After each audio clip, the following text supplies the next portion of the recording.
महापरमहंसाय स्वादित चरण कमल चिन्ह मकरंदाय भक्तजन मानस निवासाय श्री रामचंद्राय नमः।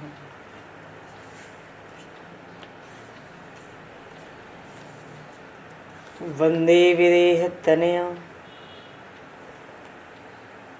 पदपुंडरीकं केशौरसौरभसमाहत योगिचेतं हन्तुं प्रतापमनिशं मुनिहंससेव्यं सन्मानशालिपरिपीत परागपुञ्जम्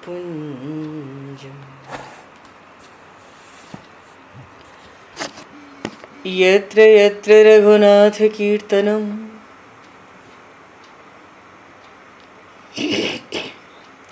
तत्र तत्र कृतमस्तकाञ्जलिं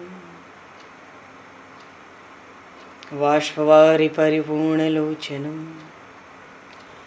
मारुतं नमत राक्षसान्तकं कुन्द इंदुसमदेह उमारमण करुणायन जाहि दीन परनेह करहु कृपा मर्दन मयन।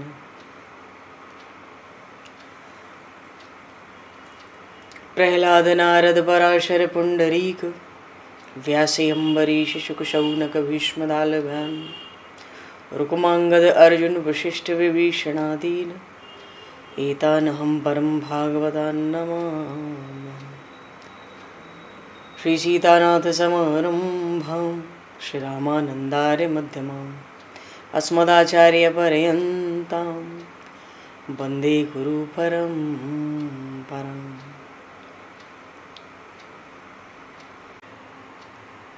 भक्त भक्ति भगवंत गुरु चतुर्नाम वपु एक तिनके पद वंदन के नाशहि विघ्न अनेक। श्री गुरु चरण सरोज रज निज मन मुकुर सुधार वरणो रघुवर विमल यश जोदायक फलचार। हरिशरण। गोविंद जय जय गोपाल जय जय राधारमण हरि गोविंद जय जय। श्री राम जय जय रसिकेश जय जय श्री राम जय जय रसिकेश जय। सीतारमण राम रघुनाथ जय राधारमण हरि गोविंद जय। गोविंद जय जय गोपाल जय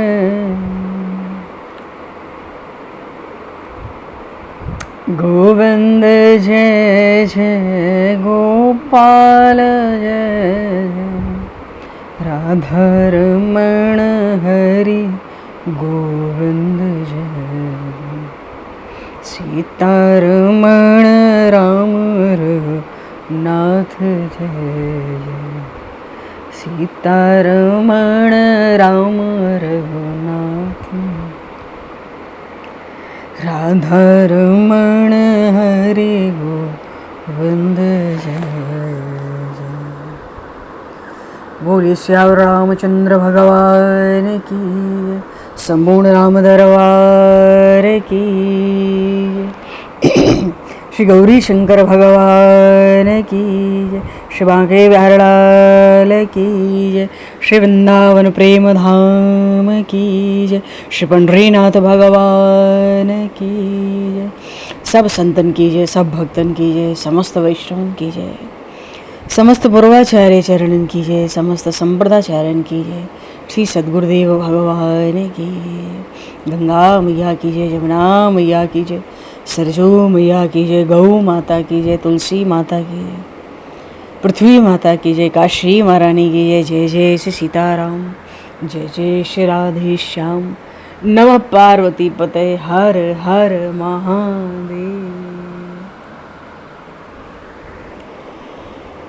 अनंत कोटि ब्रह्मांड नायक सर्वेश्वर पूर्ण परात्पर ब्रह्म, असंख्य कल्याण गुणगण निलय, भक्त वांछा कल्पतरु, शरणागत वत्सल भक्त वत्सल दीनबंधु दया सिंधु, भगवान श्री हरि की महती कृपा करुणा से शनिवन जी महाराज की परम पावन भावमयी सन्निधि में, महापुरुषों की भावमयी उपस्थिति में एवं आप सभी श्रद्धालु भक्त वैष्णवों की मंगल सन्निधि में मानव जीवन का सर्वोत्कृष्ट फल भगवत गुणगान, भगवत स्मरण का आनंद हम सभी इस संवत 2081 के श्रावण मास में भगवान श्री गौरी शंकर की असीम अनुकंपा से, प्रभु की असीम कृपा से इस श्रावण मास में भगवान शिव की महिमा का स्मरण चिंतन करते हुए आनंद लाभ प्राप्त करने जा रहे हैं। सर्वप्रथम आप सभी भक्तजनों के श्री चरणों में भगवत भाव से सादर वंदन, सादर नमन। आप सभी को भी यथा योग्य जय श्री राम, जय जय श्री राधे, हरि शरणम, जय श्री राम जी की जय। श्री सीताराम।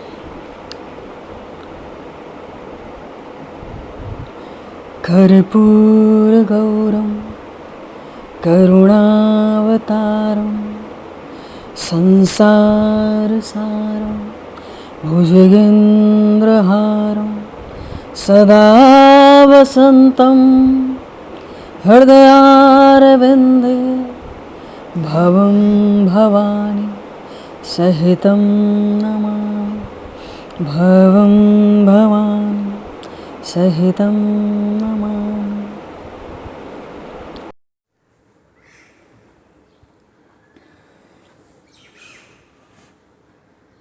पूर्व प्रसंग में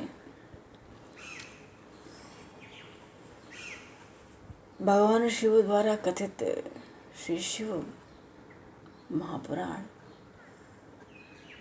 का बहुत ही संक्षेप में हम लोगों ने महात्म श्रवण किया।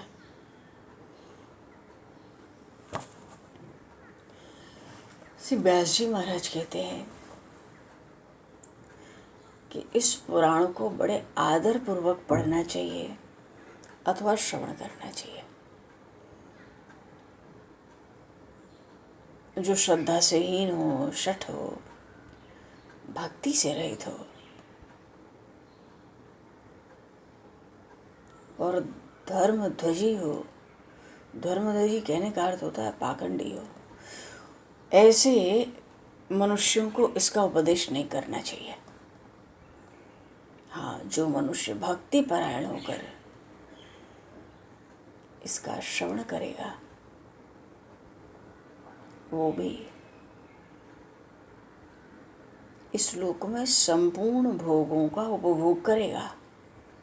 लोक में तो संपूर्ण भोग उसको प्राप्त हुए और अंत में वो मोक्ष प्राप्त कर लेता है। क्योंकि ये जो श्रेष्ठ शिव पुराण है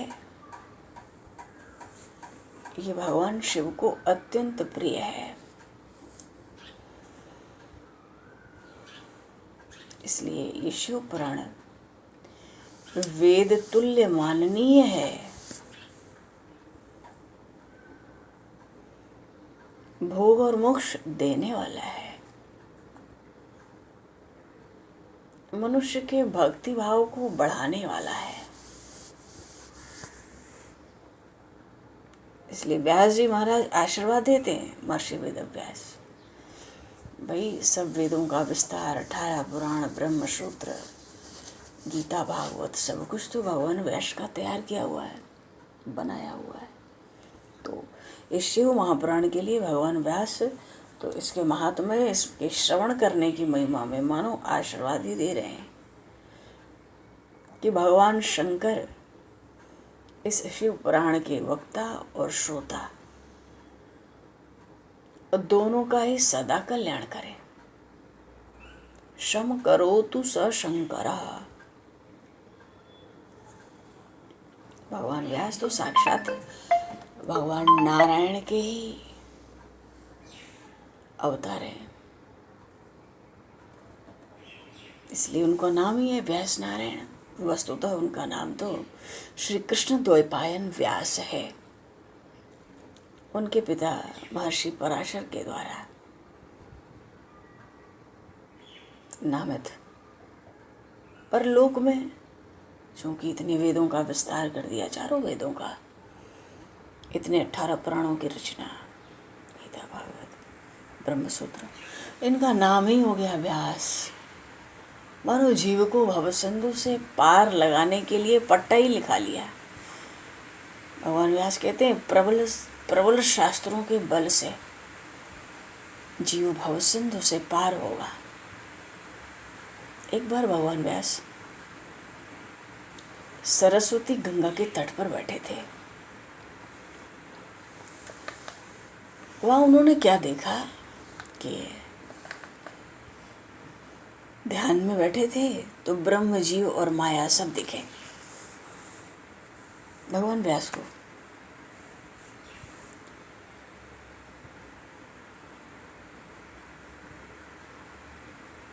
तो जो जीव की स्थिति थी, जो भगवान व्यास ने देखी अपने ध्यान में, जीव की स्थिति ऐसी थी कि उसका मुख था माया की ओर और उसकी पीठ, जो उसका पृष्ठभाग है, वो था ब्रह्म की ओर।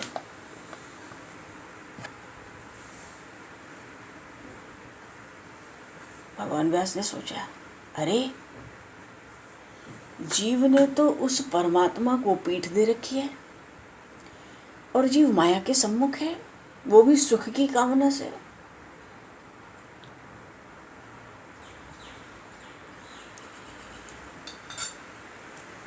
तो इसका तो कभी कल्याण होना ही नहीं है। अरे जो परमात्मा से, भगवान से ही विमुख है और जो माया के सम्मुख दिखता है, उसका कल्याण तो संभव ही नहीं है।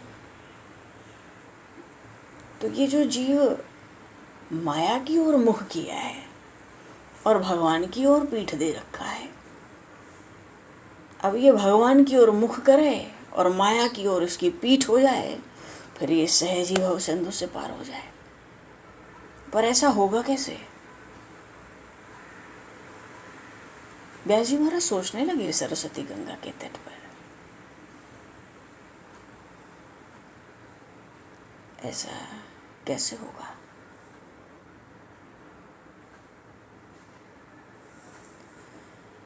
तो उन्होंने सोचा, तभी उनके मन में विचार आया, प्रबल शास्त्रों की रचना होनी चाहिए।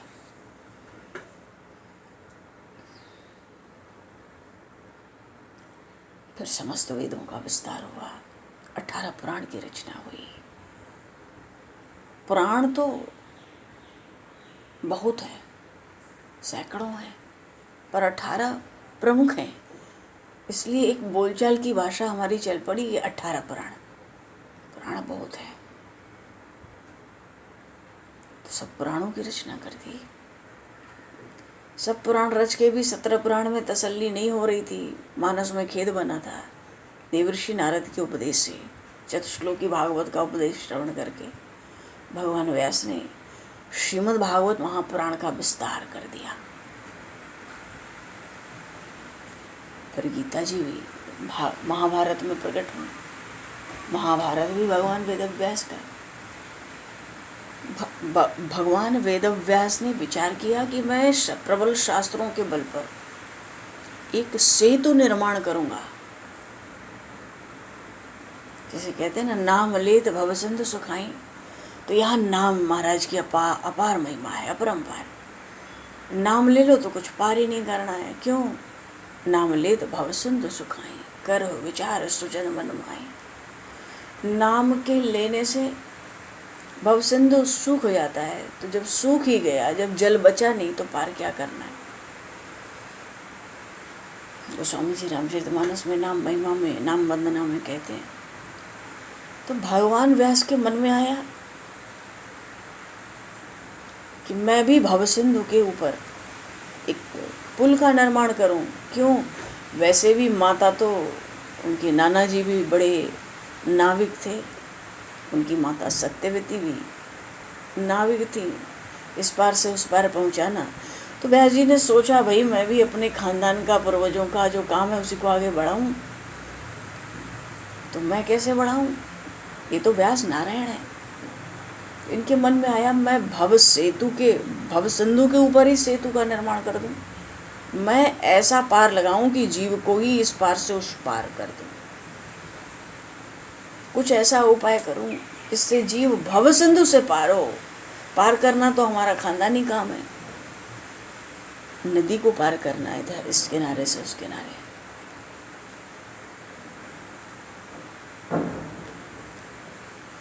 तो ऐसा विचार करके तो पार करने का आधार क्या बनाया? प्रबल शास्त्र। तो सब शास्त्रों की रचना तरह तरह से भगवान व्यास ने कर दी। तो संत ज्ञानेश्वर जी महाराज कहते हैं, उनके अभंग में आया कि जीव प्रबल शास्त्रों के बल पर और प्रबल सत्संग के बल पर जीव भवसिंधु से पार होगा। प्रबल शास्त्र और सतत सत्संग, प्रबल सत्संग। तो प्रबल शास्त्रों के बल से जब जीव भवसिंधु पार होता है, तो वो शास्त्र क्या है? भगवान व्यास ने निर्माण कर दिया। तो ये सब शास्त्र भवसिंधु पर सेतु का काम करने लगे, जीव को इस पार से उस पार।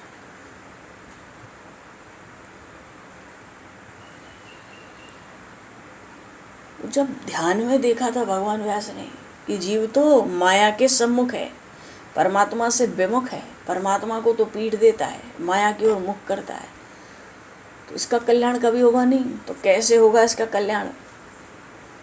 तभी भगवान व्यास ने सोच लिया था, जब ये घूमेगा, जब ये उल्टेगा, जब इसका मुख परमात्मा की ओर होगा और इसकी पीठ माया की ओर हो जाएगी, तो ये कैसे होगा? भगवान व्यास ने निश्चित किया, जब इन प्रबल शास्त्रों को ये पढ़ेगा, सुनेगा, तभी लौटेगा। क्योंकि मनुष्य में एक सहज वृत्ति होती है, हर बात का प्रमाण दो, और वो भी वो मांगेगा जिसमें कुछ श्रद्धा होगी, कुछ अंश में। नहीं तो प्रायः कोई सुनना नहीं चाहता शास्त्र पुराणों की बात।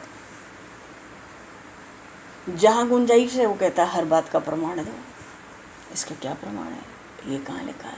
ये बात कहाँ हुई? उसको बताओ तो उसको धीरे धीरे श्रद्धा होने लगती है। तो पढ़ेगा, सुनेगा, तभी ये लौटेगा। लौटने का अर्थ है ये मुड़ेगा। ये जो माया की ओर मुख किया हुआ है सुख की कामना से, ये परमात्मा की ओर सन्मुख हो जाएगा। और जब परमात्मा से सन्मुख होगा तो सन्मुख होए जीव मोहि जबहि, जन्म कोटि अघ नाशहि तबहि। भगवान तो कहते हैं जीव को अपने कल्याण के लिए कुछ नहीं करना, केवल शरण हो जाए। अन्य जितने भी साधन है परमात्मा की प्राप्ति के, कुछ एक अंश में कितना भी समर्पणों अभिमान रह जाएगा, रह जाता है, पर भगवान की शरणागति, अगर अभिमान का लेश भी है तो शरणागति पुष्ट नहीं हो सकती। क्योंकि शरणागति का एक ही अर्थ है, एक भरोसो, एक बल, एक आस विश्वास, एक राम घनश्याम हित जातक तुलसीदास। भगवान कहते हैं सब कुछ मुझ पे छोड़ के निश्चिंत हो जाओ। अब बात यह है कि सब कुछ वैसे भी प्रभु करते हैं, हम छोड़कर निश्चिंत न भी हों तो भी सब कुछ प्रभु ही करते हैं, और सब कुछ प्रभु पर छोड़ दिया जाए तो और बढ़िया होता है। हम अपने 2 आँख से, 2 कान से, 1 बुद्धि से क्या सोचेंगे विचारेंगे अपना हित। माता पिता को बालक का हित जो मालूम पड़ता है वो बालक की समझ में कभी नहीं आ सकता, उसकी समझ से परे है। भगवान शरणागत की रक्षा कैसे करते हैं? महाभारत का युद्ध होता था, एक दृष्टांत है। महाभारत का युद्ध हो रहा था, कर्ण के पास अद्भुत शक्ति थी। भगवान को मानो दिन रात चिंता लगी है, मैं तो सारथी हूँ, अस्त्र शस्त्र न उठाने की प्रतिज्ञा किया हुआ हूँ, कहीं ये कर्ण उस अपनी महाशक्ति का प्रयोग अर्जुन पे न कर दे। क्योंकि उसका सबसे बड़ा शत्रु अर्जुन है। अर्जुन क्यों है? सब लोग अर्जुन को ही सर्वश्रेष्ठ धनुर्धर क्यों कहते हैं? मैं उससे भी कहीं ज़्यादा श्रेष्ठ हूँ।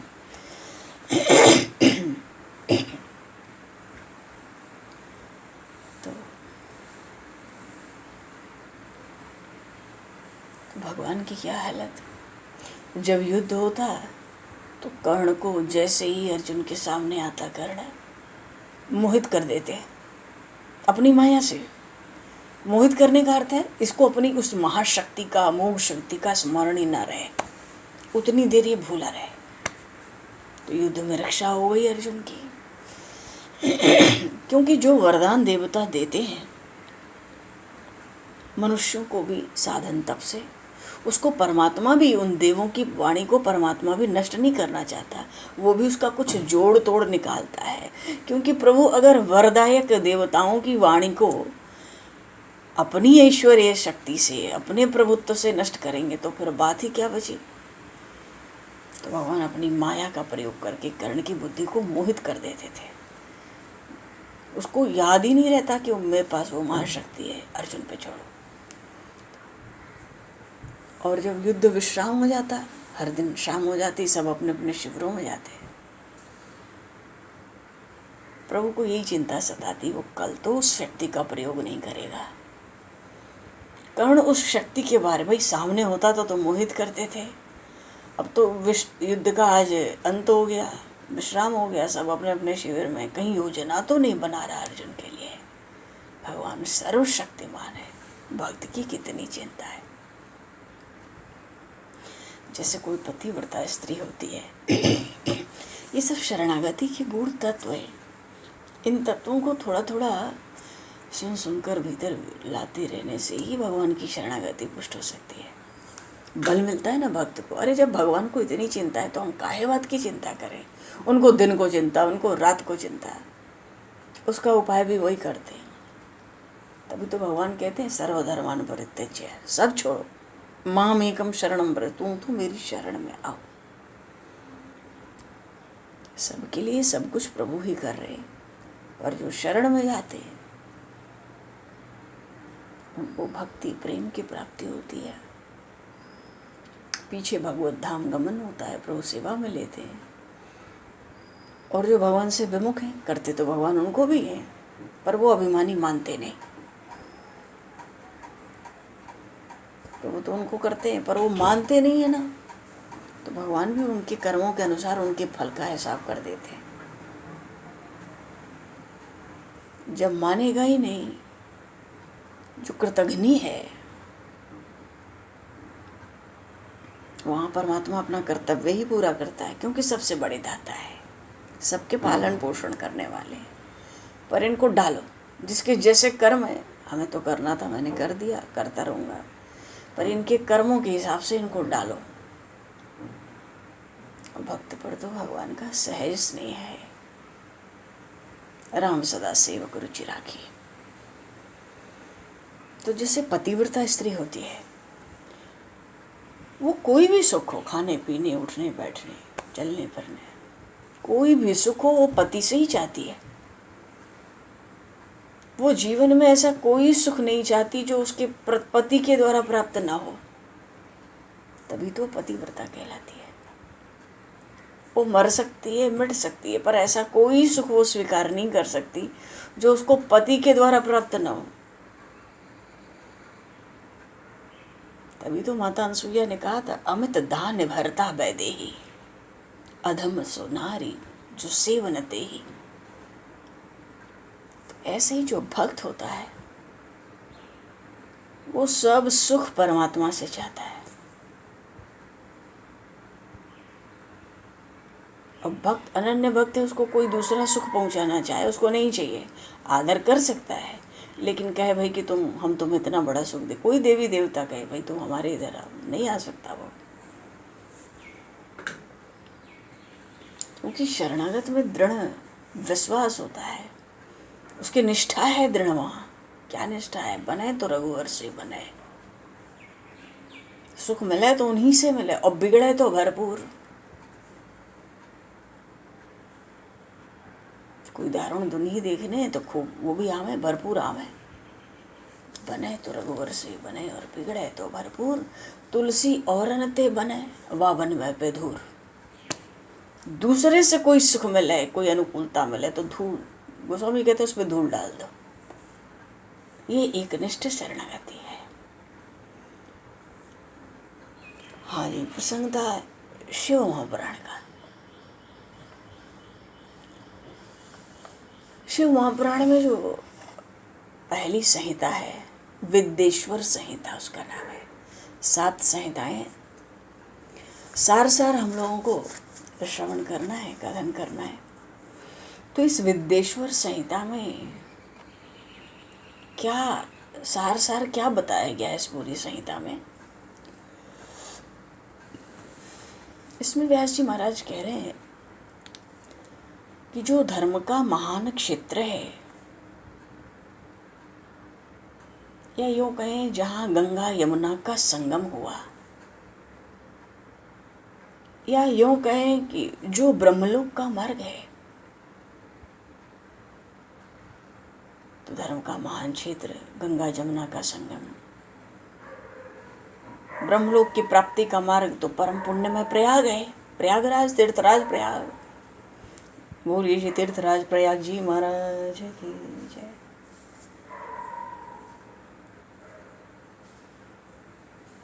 वहाँ पर जो महात्मा मुनिजन हैं एक विशाल ज्ञान यज्ञ का आयोजन करते हैं। जब आयोजन किया तो उस ज्ञान यज्ञ का और मुनियों का दर्शन करने के लिए व्यास जी महाराज के शिष्य महामुनि सूत जी वहाँ पधारे। तो वहाँ जितने महात्मा मुनिजन उपस्थित थे उन सब ने विधिपूर्वक सूत जी की स्तुति की, बड़े विनय कर से, विनय और नम्रता से उनसे निवेदन किया कि हे सूत जी, इस समय हमें एक बात सुनने की इच्छा है। अगर आपका अनुग्रह हो हम पर, अनुग्रह विशेष कृपा को कहते हैं, आपका अनुग्रह हो तो भले ही वो बात अत्यंत गोपनीय हो,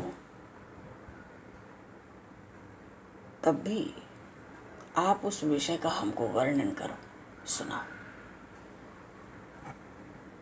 तो क्या कहते हैं वो महात्मा जन मुनिजन सूत जी से प्रयागराज में?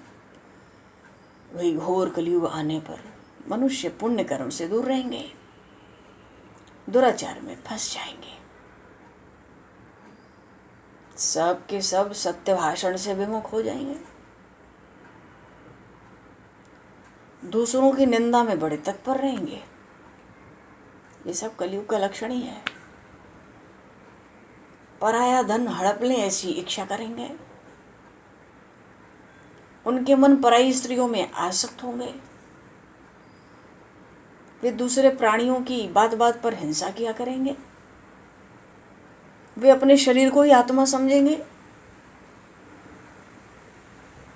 वे मूढ़ नास्तिक होंगे, वो पशु बुद्धि रखने वाले होंगे, वो माता पिता से विमुख होंगे। कलयुग आने पर घोर कलयुग के लक्षण बता रहे। और कामवश स्त्रियों की सेवा में लगे रहेंगे।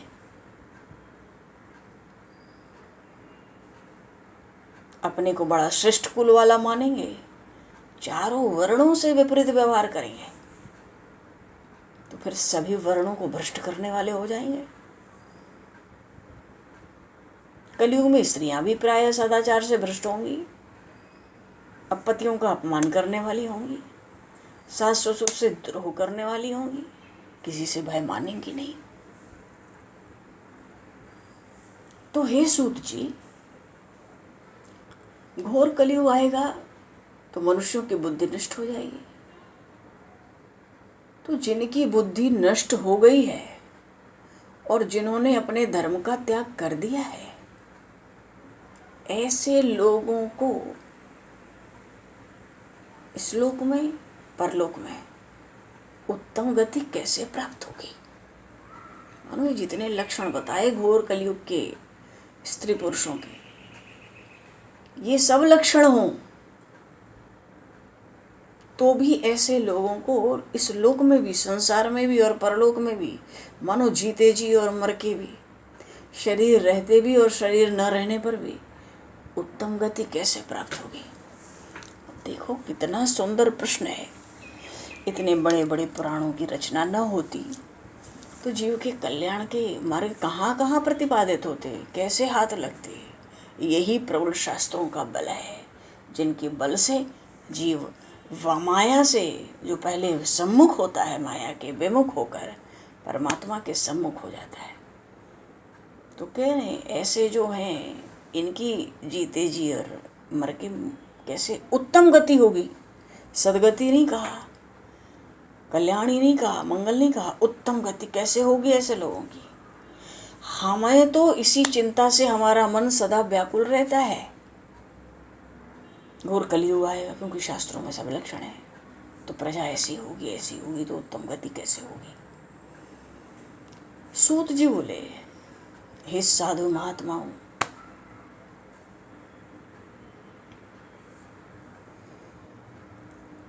आप सबने तीनों लोकों का हित करने वाली अच्छी बात पूछी है।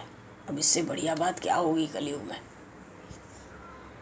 इतने भारी भारी लक्षण हैं भयंकर, और उत्तम गति कैसे हो? और ये भी नहीं कि मर के, अभी जीते जी भी उत्तम गति हो जाए। सूत जी कहते हैं, अरे वो जो कल्याण की ही भावना से महापुरुष आते हैं तो जीव का कल्याण मात्र ही करते हैं। कहते आपने तो तीनों लोगों के लिए बड़े हित की बात पूछ ली है। मैं इस विषय का वर्णन करता हूँ, आप लोग बड़े आदर से सुनो। अब चूंकि प्रसंग शिव महापुराण का है तो इसमें तो भगवान शिव की ही महिमा रहेगी। तो कल्याण प्राप्ति का उत्तम साधन वहाँ पर सूत जी ने शिव पुराण को बताया। बोले श्री गौरी शंकर भगवान की जय। कैसे बताया?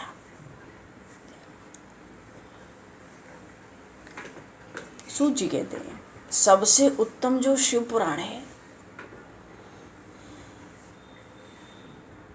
वो वेदांत का सार सर्वस्व है।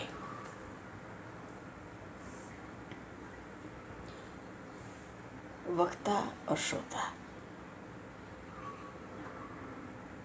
इनके समस्त पापों से उद्धार करने वाला है। ये शिव पुराण परलोक में परमार्थ वस्तु देने वाला है, और कलयुग का जो कल्मश है,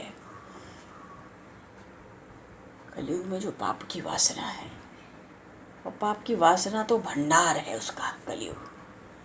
तो कली के जो कल्मश की पूरी राशि है उसका विनाशक है।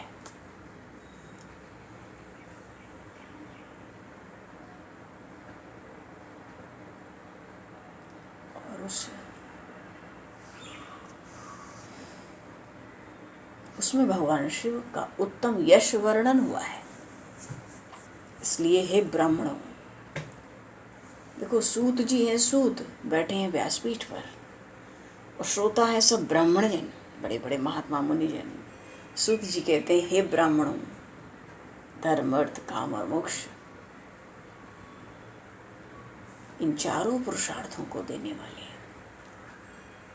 उस पुराण का प्रभाव आज सृष्टि में बड़े विस्तार को प्राप्त हो रहा है। इसलिए हे ब्राह्मणों, हे विप्रवरों, उस सर्वोत्तम शिव पुराण के अध्ययन से या कह लो श्रवण मात्र से वे कलयुग के जो पापों में आसक्त जीव हैं,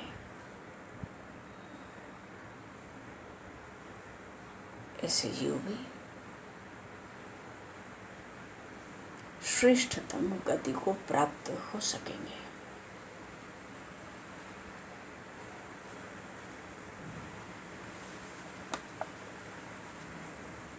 एक बार क्या हुआ, सूत जी प्रसंग सुना रहे। सब महर्षि मिलकर, महर्षिगण आपस में परस्पर वाद विवाद में फंस गए। तो सब के सब अपनी शंका के समाधान के लिए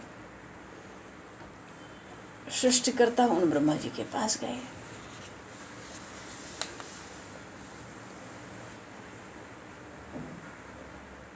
वहां जाकर मुनिगणों ने कहा कि हे कमलासन, हे चतुर्मुख, हे भगवान, परम साध्य क्या है? जिसको जीवन में साधना है, पाना है, वो परम साध्य क्या है?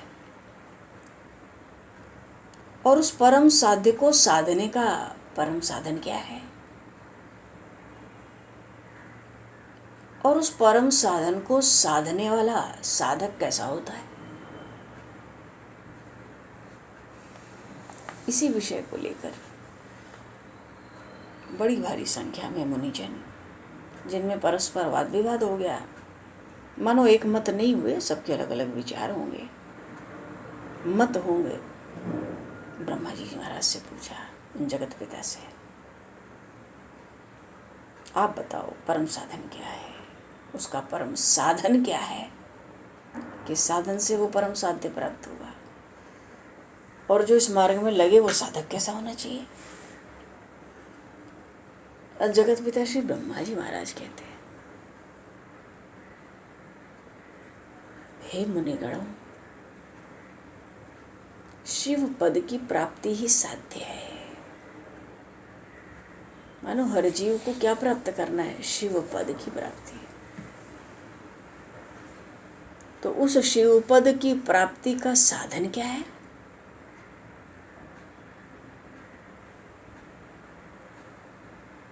उन भगवान शिव की सेवा ही साधन है।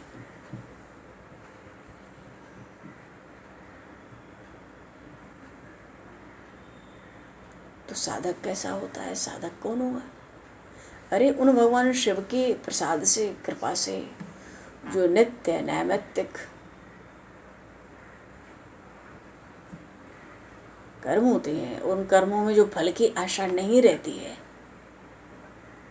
तो नित्य नैमित्तिक कर्म करने वाले और फल की आशा को त्याग कर करने वाले वो साधक हैं इस मार्ग के। इसलिए भगवान शंकर का श्रवण, उनका कीर्तन, उनका मनन, ये तीनों एक से एक बढ़कर साधन हैं। और ये तीनों ही वेद सम्मत हैं। तो सूत जी कहते हैं कि ये बात ब्रह्मा जी ने मुनियों से कही। अब सूत जी कहते हैं शौनक आदि ऋषियों से प्रयाग में कि हे शौनक, जो श्रवण, भगवान शिव का श्रवण, उनका कीर्तन, उनका मनन, इन तीनों अनुष्ठान में समर्थ न हो, न कर सके, वो क्या करे? वो न सुनेगा, न कीर्तन करेगा, न मनन करेगा, वो क्या करे? उसका भी उपाय है। उसके लिए उपाय यह है कि भगवान शंकर के लिंग की या शिव मूर्ति की स्थापना करके नित्य उसकी पूजा करके संसार सागर से पार हो सकता है।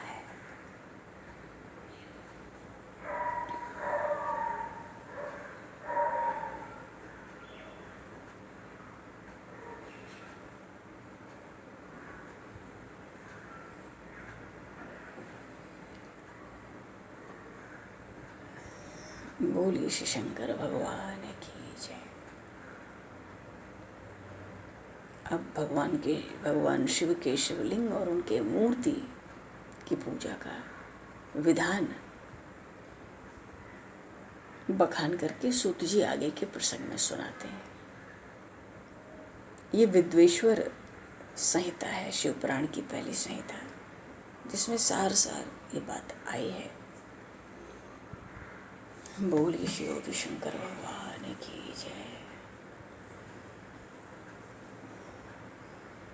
सब संतन की जय, सब भक्तन की जय, सदगुरुदेव भगवान की जय। भगवान अभी तो समय को दृष्टिगत करते हुए वाणी को विराम, वाक्य पुष्पांजलि प्रभु के श्री चरणों में सादर समर्पित। आप सभी को भी यथा योग्य जय श्री राम, जय जय श्री राधे, हरि शरणम, जय श्री महाराज की, जय श्री राम, जय जय श्री राधे, जय श्री गुरु महाराज जी की, हरि शरण, हरि शरण, जय जय।